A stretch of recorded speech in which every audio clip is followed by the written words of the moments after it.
L'utilisation de gants et de lunettes est requise pour la prestation. Vérifiez bien que l'arrêt d'urgence est bien désengagé. Pour le désengager, il suffit de tourner la petite molette noire qui est en dessous, comme ceci. Raccordez l'alimentation électrique. Nous l'avons fait juste avant. Connecter les coupleurs, c'est dans le tuto précédent. La procédure, bien sûr, pour les Renault, on en a parlé tout à l'heure, et placer la sonde dans l'habitacle. Donc vous prenez votre sonde qui est sur le côté de l'appareil, sous la petite trappe,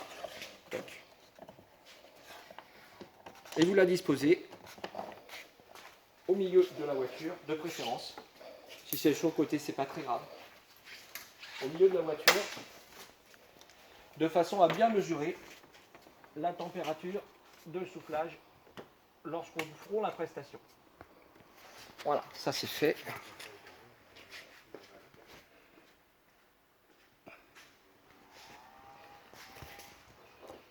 Ensuite, nous allons ouvrir la bouteille. Ouvrir la bouteille, vous dégagez très légèrement la porte et vous ouvrez la bouteille. C'est fait. Ensuite, vous activez la balance. Donc là, tout est fait. Nous avons 2 coupleurs, nous pouvons donc démarrer la prestation.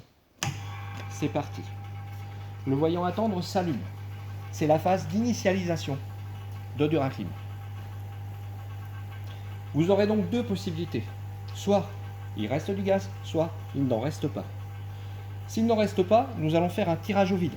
La machine va le faire automatiquement. Ce tirage au vide a pour but d'enlever l'humidité et l'air du circuit. Cette prestation dure entre 10 et 20 minutes. Donc là, elle va nous le dire. Donc il nous restait du gaz, nous avons de la chance, nous allons pouvoir complémenter. Nous suivons donc les instructions. Qu'est-ce qui est écrit?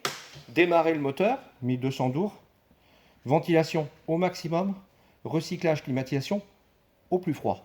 Cependant, nous allons laisser la machine injecter un petit peu de gaz pour vérifier si nous n'avons pas de fuite dans le circuit. Donc là, nous allons contrôler.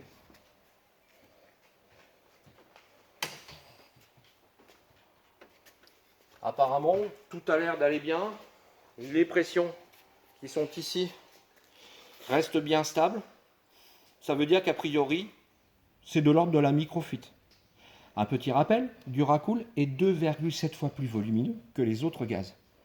Ça veut dire que c'est pas parce qu'on a une fuite avec le R134A ou le 1234YF qu'on aura forcément cette même fuite avec Duracool.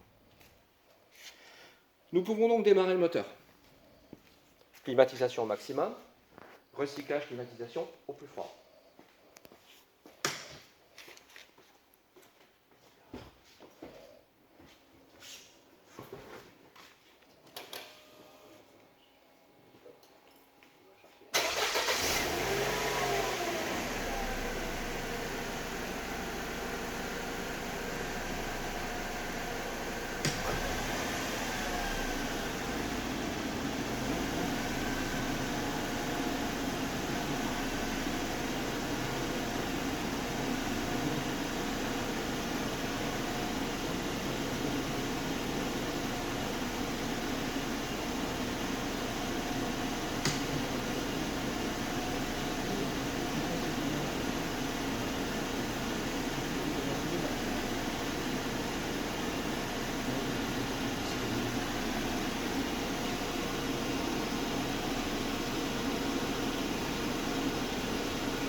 Il n'y a pas une position